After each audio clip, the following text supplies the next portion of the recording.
Hello listeners, I am your speaker Casey, and as many of you may know, I am currently undertaking the Psychology of Coercive Control Master's course at Salford University. I hope that this course will make me more informed and better equipped for future projects and interviews on the podcast. In the meantime, I will be releasing renewed versions of older episodes with updates from previous guests. If you want to find out what I remember from the time of each interview and get in-depth updates from the guests, I've been writing blog posts as I go through older episodes and adding them to my website, cultvaultpodcast.com, which you can also find links to in the episode description. You can find links on my website for support on navigating recovery from cultic abuse, to learn more about how to help a loved one, or become more informed about the subject of cults and coercive control. My emails are still open, and I am carefully curating a list of guests to speak with once I am back to interviewing officially next year. You can find me at cultvaultpodcast@gmail.com if you'd like to get in touch. And now, on to today's updated episode. Hi Dee, and thank you so much for joining me today. I'm really looking forward to hearing your story. We've been communicating over emails, but today I get to speak to you. Well, thank you, and I'm looking forward to it. So, would you like to start by telling our listeners a little bit about yourself, your background, and what you're up to today? So, what I'm up to mostly today is a lot of intensive therapy. But I grew up in a very strict conservative Catholic family. And I guess our family was a little bit different in that we have an aunt who lived from around 1830s to 1905, who is in the process of becoming a Catholic saint. And our family was very dedicated to that, very dedicated to the Catholic Church, very dedicated to living that lifestyle rather strictly. And it was kind of different because in our family, the priests were always correct. And if the priest said something, we did it. If we argued against the priest, that was cause for some pretty harsh discipline at times. And let's see, after growing up, I went into the Air Force where I joined the Mormon Church, I guess trying to find a way to have God fix what I was told was wrong with me, because that wasn't happening in the Catholic Church. Then after I got out of the Air Force, I joined another group called The Bible Speaks, which was run by a pastor named Carl Stevens.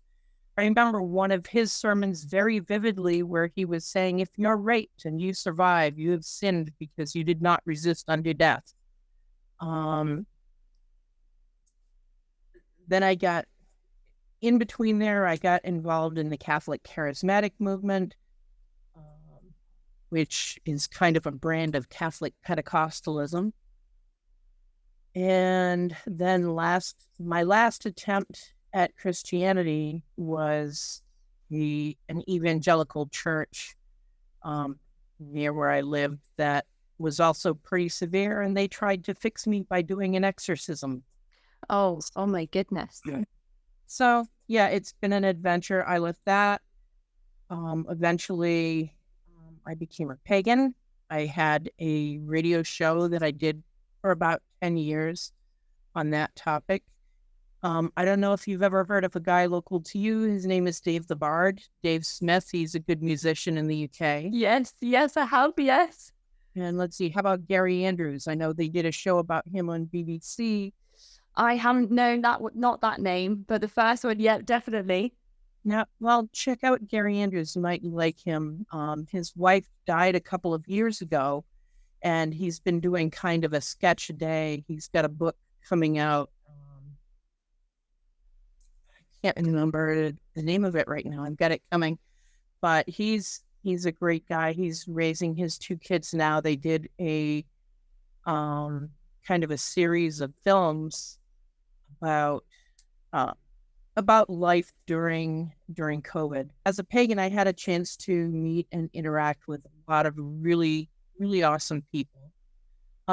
But I guess I never really put things together about what was really wrong with my life until I was finally diagnosed with CPTSD and DID.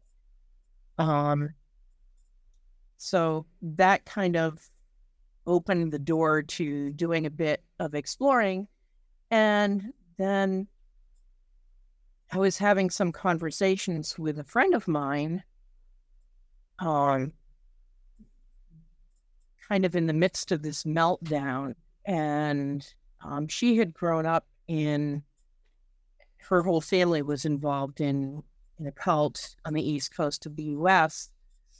And started realizing that our lives were almost, and there were some differences, but they were very, very, very much alike. And what kind of got me thinking that, okay, maybe I had been involved in a cult is we were sitting one day and I just had this really uncomfortable feeling just because we were too close. And she just looked at me and said, "It's okay. I grew up in a cult too." And then I used to think that, well, the Catholic Church is obviously not a cult. Hadn't really considered Mormonism as a cult. The Bible speaks as a cult. And I started looking into things a little bit deeper. And there was this one court case involving the Bible speaks. So Carl Stevens was well known for being, for liking to have the women in his office, et cetera, et cetera. And this one woman in the church had donated $68 million. Oh, wow. And he bought a piece of property out in Massachusetts. And that became the church headquarters. So she realized at one point that she had been manipulated, took it to court, and the judge declared it the worst case of clerical misconduct he had seen. So she wound up getting her money back. He moved the church down to Baltimore, and that's still going on. But that kind of behavior right there, okay, that was at least your second cult. And then this other church where they did the exorcism, I realized, okay, that was the third cult. And my entire life after childhood was basically cult hopping. That got me looking at not the Catholic Church as a whole, but at least the way my family lived Catholicism. And trying to understand that and realizing at some point that, okay, that is actually a cult. It's a very small cult. It's not like the Jesus Army or something like that. But the behavior of the family, when you mix a high level of narcissism with religion, what do you have? Can you just explain to me, I don't want to talk too much about your aunt because this is your story and I know that she has influenced your family so much. But how does somebody become ordained as a saint? What does that, do you know what that process looks like? Yeah, so basically what has to happen, if you look at a number of them, I think there's about 5 steps involved. I guess there are different ways to do it depending on who the person is, depending on when in history it happens right now. But right now she is what's called venerable. And venerable means that the church has looked at her life and decided that, okay, there's cause there for people to actually pray to her. Okay. So it's like one step on the road to sainthood.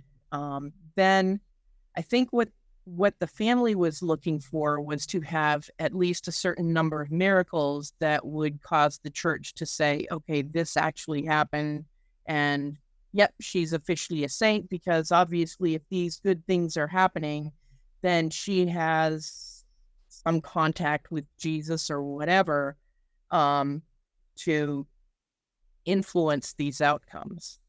Okay, and you mentioned that there are actually a few spots that people can go to and worship specifically your aunt. It's not. So there are a number of monasteries to her. I've actually never been to one. That just kind of freaked me out. So I didn't go. But there are monasteries. I know there's the Mother House is in St. Hyacinth in Canada. I know there was one in Lafayette, Indiana. There was one in Portland, Maine. There's one in Manchester, New Hampshire. There's another one in Japan. I think there's another one down in the Caribbean. So there's quite a few of these monasteries around. I don't know if they're open to public. They may be. I wouldn't expect they are right now, if they are at all. I know my parents have been, and they were able to get some relics and medals and literature and things like that. Yeah, I mentioned to you finding the small statue on eBay, Yeah. which is something that you can buy for £3,000, just to be able to worship your aunt. So I can't imagine how strange that must be. And you also mentioned that if you were to go to one of these places, you'd be treated very well. That's what my parents told us. Yeah, that we'd be welcome. This is her comic book. Oh, she has a comic. Oh, wow. She does. Yeah, this is Ethan. Oh, wow. That's so interesting. Is that like, who is this, somebody that worships your aunt that's decided to write these comics? No, it's called Great Moments in Canadian Church History. They have a number of books about various people who were part of the church. There is, yeah. I mean, we can't leave the Jehovah's Witnesses alone having. Oh my goodness. That's absolutely fascinating. That's so I can't even imagine. I don't even think I know someone who knows someone who knows someone who's in a family of somebody who's going to be ordained a saint. But here we are. So I just wanted to mention your aunt briefly because I know that her status has had a lot of influence over perhaps the way that your parents were whilst you were growing up. Was it just yourself and your parents in the house practicing Catholicism, or was there more of you in the family? So I think this was more a generational thing. Okay. When I look at my aunt, I look at the way she was raised, and there's a number of books about her. Here's a small stack. I've got a few more. This one, Onarikawet, Ukaris. Anyways, yeah. So basically, a woman with overwhelming charisma.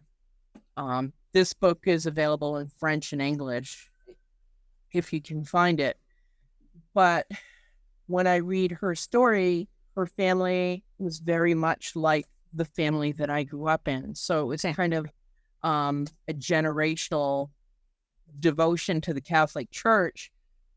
But the one thing that she valued above all was suffering. So when she was young, she would burn her arms and her shoulders. She would whip herself with an iron chain. She would wear a cilice that would actually, puncture her skin, because she wanted to suffer, for, I guess, to help out Jesus in the conversion of sinners. When you talk about your family sort of almost mirroring the way your aunt grew up, and you mentioned that your parents inflicted a lot of discipline as well. Were they using the same types of measures? No, in our family, it was mostly the leather shaving strop to sharpen shaving blades or whatever, rulers, paddles, etc., etc. There was not a lot of decent medical care.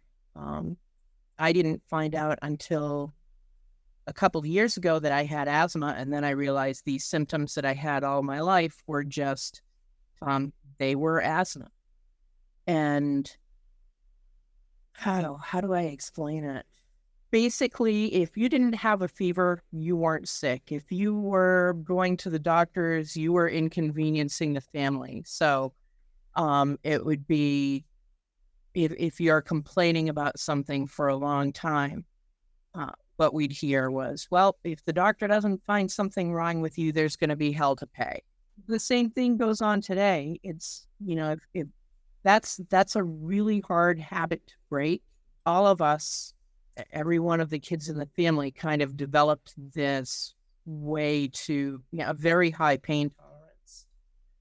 Just because you lived with something for so long, and then you kind of think that, oh, if I go to the doctors, I'm just complaining.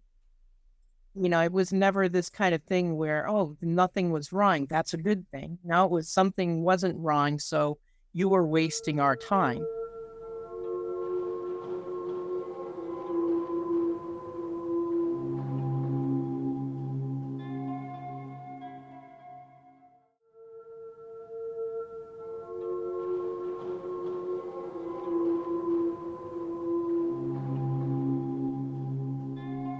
And how many children were there in the house altogether? 4. 4. So there was yourself and 3 brothers. 3 brothers. So that's a very boisterous household. It could be. Are you on the older scale or the younger side? I'm the oldest. Do you feel like you ever had the brunt of more responsibility or anything, given you're the oldest? I don't know, because I don't have a whole lot of childhood memories. So, yeah, I don't remember. I don't remember really much of anything before about first grade. Okay. So I have like just a very few memories. Like, I remember when my parents came home with my youngest brother. But there was, one form of discipline the family had, and this is something that I do remember from those years, is just threats of abandonment. Okay. So I was either 5 or 6 years old. My brother would have been about a year younger than me, and for whatever reason, we weren't doing what our parents wanted, so they drove us to the Catholic orphanage and told us to get out of the car. Oh my goodness. That must be absolutely terrifying as a young child. I would expect.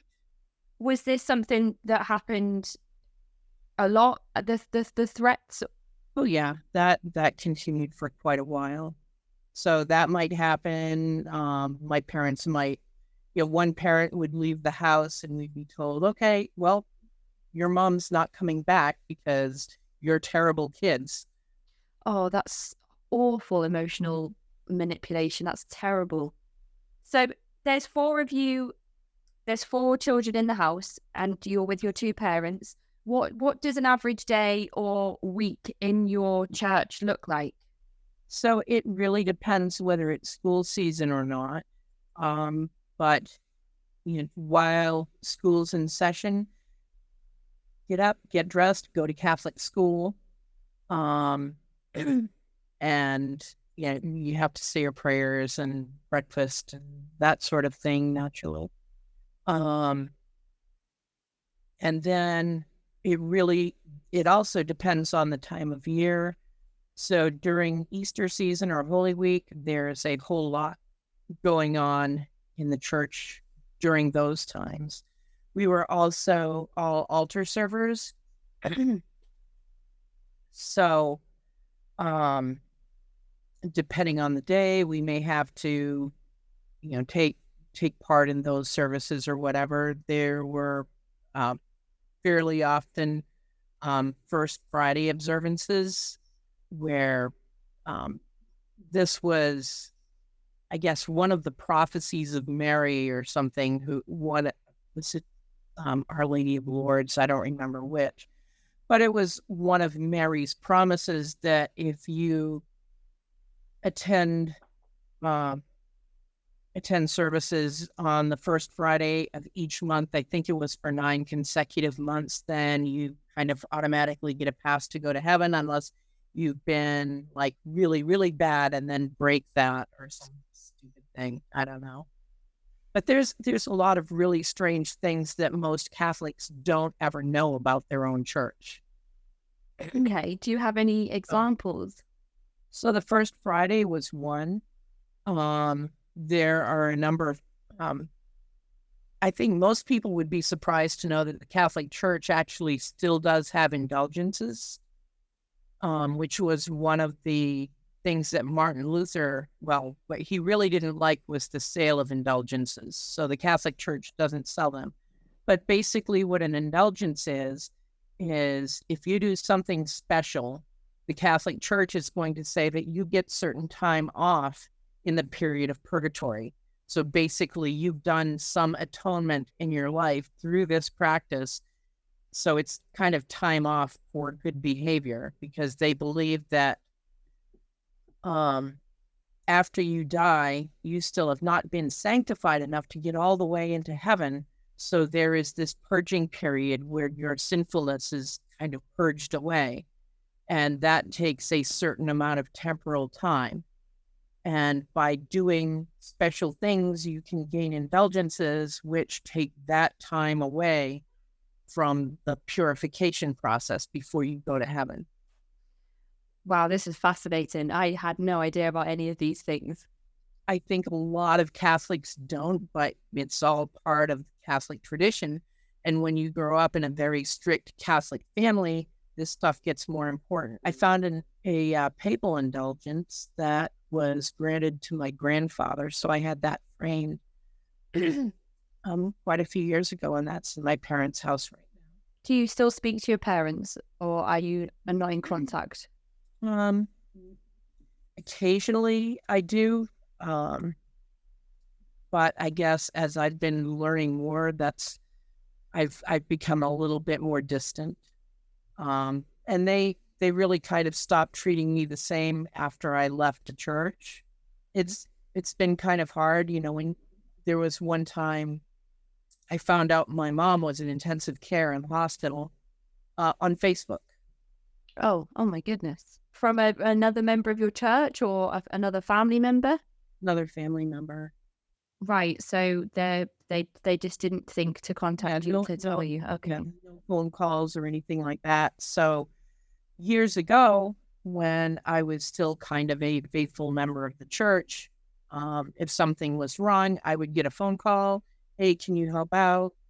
I remember once my dad injured his leg, so I took him to the hospital, and that kind of thing was normal. But now I'm not in the church, so it's like, and it's still uncomfortable going to their house and seeing priests there and things like that.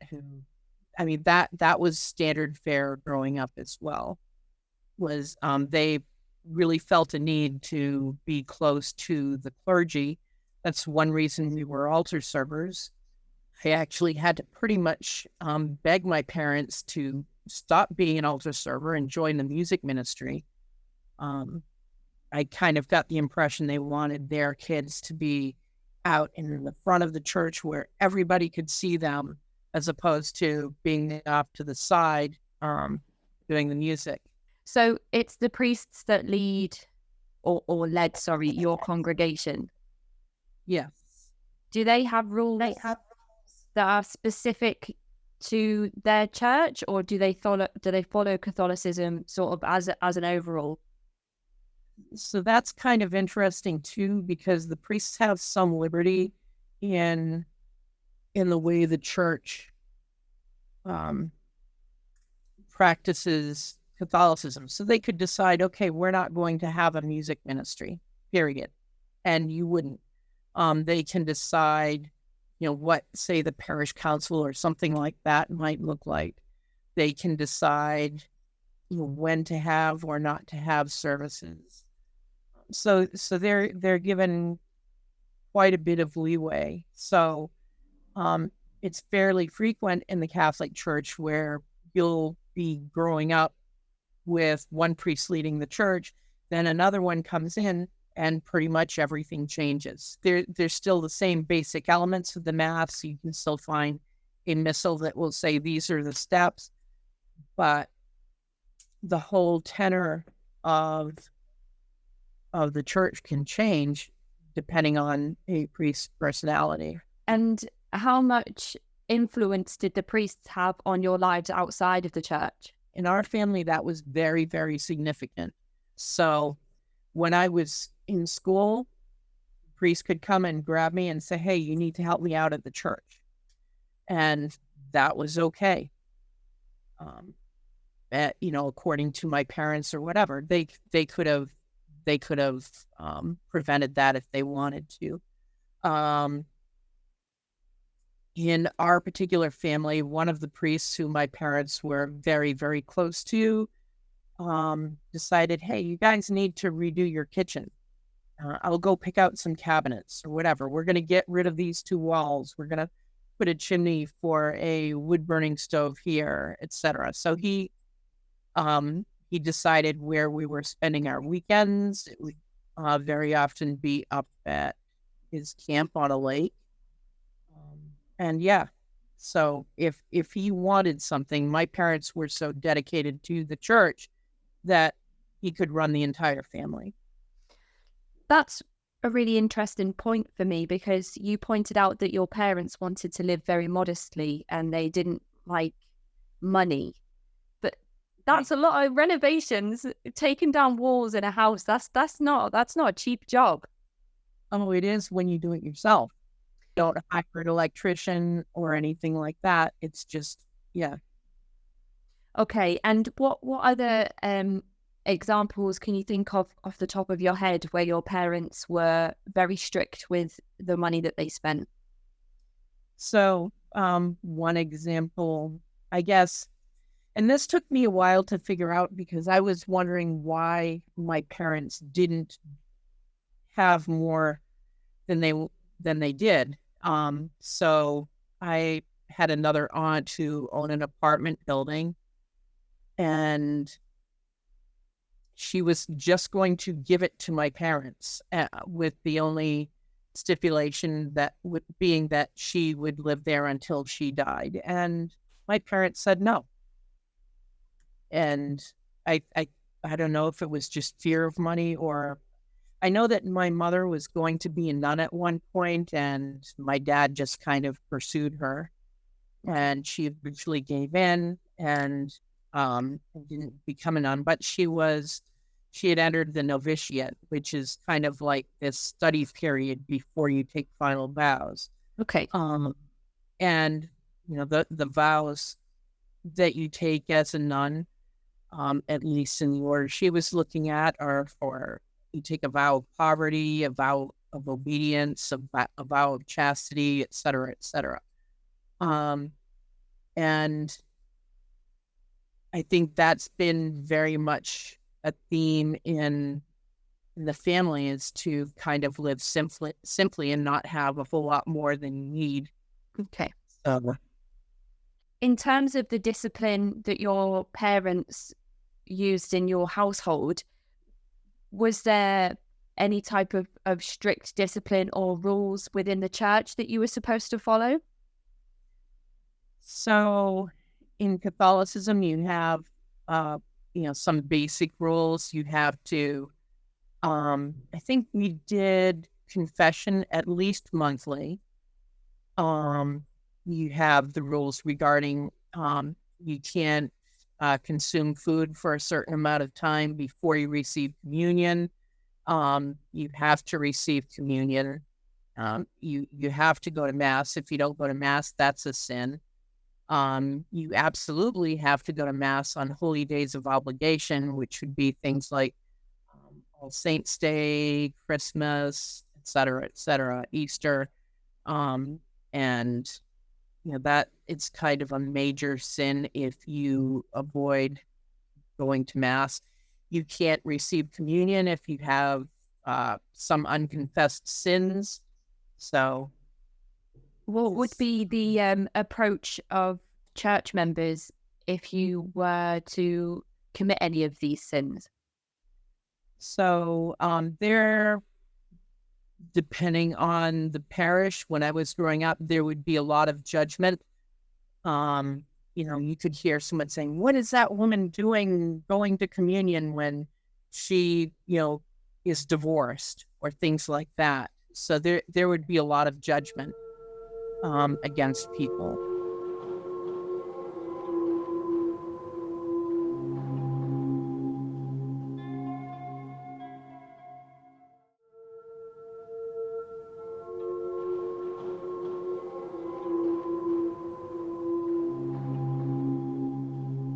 So the priests have, or at least some of them have, a lot of influence over your parents outside of the church. What about sexuality and partners? Is that something that the priests had a say over, or was that something that your parents controlled? So that's kind of interesting because, and I don't know if I'm trans because of trauma, because I have DID or not. I have no idea. But I know that growing up, I was transgender. And I knew this since I was about 4 years old. I remember telling our parish priest once, and the answer I got from him was, "You're going to hell, period." So I didn't have, I guess, the kind of common experiences in sexuality that other children might have, because I really wasn't interested in anybody, because I knew I was going to hell because of who I wanted to be. Right. I knew that it was a sin to be gay, and I figured, okay, if I was a boy and I like boys, I'm going to hell for that. I'm going to hell just because of who I am. I know that my father wanted me to be interested in girls, because obviously he didn't want a child who was a sissy or whatever. Okay. So the experience was very, very different for me than it was for my brothers. Okay. And have you spoken to your brothers about your experiences? Yeah. And so one thing that I found out is that my father would kind of interrogate my brothers about my sexual activity and whether or not I'd had any yet. And there was a lot of time trying to figure out how to get me like hooked up with a girl or something. I was often pushed towards another girl in our church, and I think our two families, she turned out to be lesbian, and I think our families were kind of conspiring to make that happen, and just wouldn't. I mean, if any of your brothers would have had sexual intercourse out of wedlock, that too, I'm guessing, would have been seen as a sin within the church.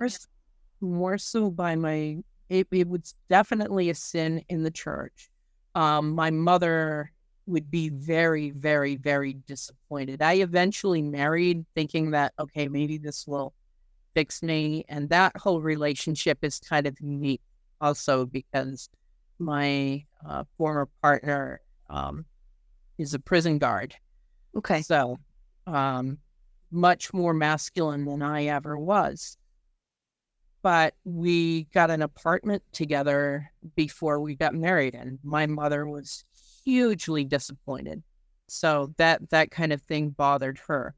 My father's attitude was very different. So did your mum have any idea of the lengths your father was going to get you interested in girls? I don't know. It's interesting, isn't it? You wonder whether he's obviously he's thinking that sex outside of wedlock would be better than to have a trans child. Yes. Which is conflicted. That in itself is so confusing, and I can't imagine how difficult it must be for anybody who's part of the LGBTQIA community to approach family and have those conversations anyway, let alone under the circumstances you're under, with the constant shaming and threats of abandonment and, when I first came out as trans to them, when I first said, I don't see myself as a boy. My father's comment was, "You're sick." And they threatened to put me in the state mental hospital. So again, the threat of abandonment for being different. What about your clothing or the way you tried to identify as you were growing up? Was that controlled as well? Yeah. Especially as a trans child. If I managed to get some clothing that I liked, that would occasionally just disappear. If they thought that I was wearing underwear that was less than masculine, I remember once as a teenager having to strip in front of my brothers to prove what I was wearing was appropriate. I have also made a note here as well that you were never allowed to grow your hair long. Right. Because boys don't have long hair, period. Were you at least allowed time to socialize with friends? Did you have anybody that you could speak to about any of these things? It's taken me a while to even begin understanding. So as a child, the idea of being transgender, not wanting to be, it was not spoken of. Even in our schools, the schools were actually sex segregated. All right. Okay. So, yeah, it was an interesting childhood. And you're going to Catholic school, and then you're going to Catholic church, and then you're going home to a house with very devout Catholic parents. Yes. Did you have any awareness of anything outside of Catholicism whilst you were growing up? I knew there were things outside of Catholicism. I knew that if you're an atheist, you're necessarily evil. It was also a sin at that time to attend services of another church. And you really, really, really didn't go to communion if you did find yourself in another church, because you can't have that foreign communion. Catholics believe something very, very different about communion from most other Christian churches. In most Christian churches, it's believed that the grape juice and the bread are a symbol of the body and blood of Christ. But in Catholicism, there is this belief that it is literally the flesh and blood. So when the priest says prayers over the communion wafer and over the wine, there's this thing called transubstantiation. And what that means is that while the appearance is still bread and wine, the substance, I believe that was from Aristotle, he posited the idea that objects have substance and accidents, and the substance is the essential nature of a thing, and the accident is its physical appearance. I'm just learning so much right now. This is fantastic. So, yeah, in Catholicism, through transubstantiation, that means the substance has changed as the priest is praying over these objects, that the wine literally becomes the blood of Christ, and the wafer, the communion wafer, literally becomes the body of Christ. So when a Catholic receives communion, they know that what they are receiving is the literal flesh and blood of Jesus Christ that happens in this miracle that happens every time a mass is said. And I know somebody else in my family, I'm not going to say who right now, but actually told me that they had a miracle happen where they saw the wafer turn into the flesh of Christ in their hand. Well, that's very interesting, isn't it? I would be skeptical and ask whether that person had had enough sleep. But that's just me personally. Yeah. And I guess that's another thing that happens when you grow up in a family where, you have one of the miracles my aunt did was when she was, I think, about 5 years old, she went into the upstairs of her house to get something and didn't come down quick enough. So her mom looks goes to the stairs and sees her daughter floating down the stairs without actually touching the steps. And that was, her mother said, how often does this happen? Oh, it happens a lot. And it's happened ever since she said she climbed the stairs on her knees and said a Hail Mary prayer on each step. And since then, she didn't need to step down. She could just float down. This whole thing of miracles happening, that was kind of commonplace in our family. That's why we were supposed to pray to this aunt so that she could get the required miracles and we'd be witnesses of it to the church. And were you told or led to believe in your church that you were the chosen people, you were the special people of earth? So that is another kind of fundamental belief of Catholicism. Okay. When I was growing up, it was if you were Catholic, you were going to heaven and nobody else was. Okay. They have since revised that position, and their position now is that all salvation comes through the Catholic Church. So if you're a member of another faith, you can still be saved, but it's through the Catholic Church that this is happening. So just so that I can understand this, if I was,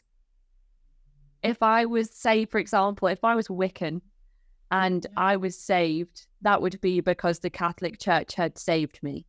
Yeah, so Jesus' salvation comes through the church. I don't know what mechanism they're proposing, if any. Okay. But that's their attitude. When you spoke to your friend who also grew up in a cult, did she ever mention that she'd also been told that their group was special and important to you? Yeah, so hers was kind of a doomsday cult. They had a predicted date for when the world was ending. And yeah, she grew up knowing that all of her friends who weren't in the church were doomed. That's a very common theme, I think, isn't it, in cults? And I think it's control through fear. If you sin, you're going to hell. If you leave the group, you're not going to be saved from doomsday. So, according to the Catholic Church, if you accept the gift of salvation, that necessarily comes through the church. If you walk away from it, then you're actively rejecting that gift and you're doomed. Period. So I just wanted to go back to something you mentioned before about you managed to leave the altar service to take part in the musical side of the church. But you had no support or help from your parents. You had to save up for your guitar. Right. How was that experience of being able to actually engage in something that you were really interested in yourself? That actually, the music part meant a lot to me. That was very, very huge. I think one of the reasons was when I was an altar server, it was all boys. When in the music ministry, it was a mix. So that got me, I guess, a little bit closer to like outside of an all male kind of thing going on in the church. So that part was huge. And music has, at least since then, it's been very, very, very important to me. But it almost got me back into a church recently, and I found that really interesting. Just this one piece of music by this guy named Pepper Choplin. And it's a very simple song called We Are Not Alone. And I was looking at, I heard that piece of music and I was kind of entranced, and it led me down into a rabbit hole where I almost joined a Mennonite church fairly recently. So there are some liberal Mennonites. Everything I looked at in this church said, no, we are definitely not a cult. They're extraordinarily progressive. They don't require anyone to believe anything. There's no creed or anything like that. So, and they've been pro-LGBT since 1964. Wow. Okay. That is progressive. Yeah. So, but it took me a little while to realize that what had happened was I heard that piece of music and I was triggered again. And it's taken me a while to separate it, because if the church hadn't been telling me that I was absolutely going to hell, I would still be at least some church doing music. That was the most important part of the church for me. But I also realized that music has been used as a tool to manipulate other members of the church. And that was pretty hard to accept. And do you remember the day that you were able to actually go out and buy your guitar? I remember where I bought it. And it's kind of funny, in the US, the shop still had music with, or he still had a stamp where you purchased things, and it had kind of the letters instead of the first two digits of the calling area. So, it could be like, you've heard the song Pennsylvania 6 9000 or whatever. Mm-hmm, mm-hmm. Yeah. So the Pennsylvania stood for PE, and that was how you remembered which exchange you were calling was. Oh, it's Pennsylvania. So you don't have to remember the number. And his shop, when I bought my guitar, he still had his phone number listed that way. And did you learn how to play that guitar? I learned from another member of our church. And and then just started playing. And I think I'd been playing in churches for at least 30 years. And that continued even afterwards. I would play at like some pagan gatherings and things like that. When you spoke about potentially joining a new church and then reading up about them, do you think you would have to do thorough research before you thought about joining another movement? I don't think I could anymore. What I realized afterwards was, when I was looking at this church, I knew that I did not believe, period. And I was wondering if I could get to the point again where I would. And then I just realized that would be totally artificial. So you've lost your relationship with Jesus altogether? Oh, yeah. Yep. I see absolutely no reason to believe anymore. And, I don't know. I don't think that's a deficit in me. I just think it's the reality of things. I guess it's pretty common for Mormons too, when many people who are Mormons leave that church, they tend towards atheism. Part of that. So this was an interesting technique. And when I was looking at the Mormon church, I was in the Air Force, and their process is kind of interesting. So you first meet with some missionaries, and they will tell you that they believe that Joseph Smith was a prophet, and he translated this book that he found on these golden plates.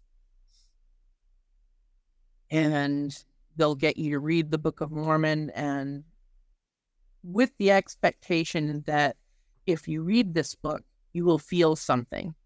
So that's kind of planted at the beginning. So naturally, if you read this with the expectation that you're going to feel something, they call it the burning in the bosom, you're going to feel something.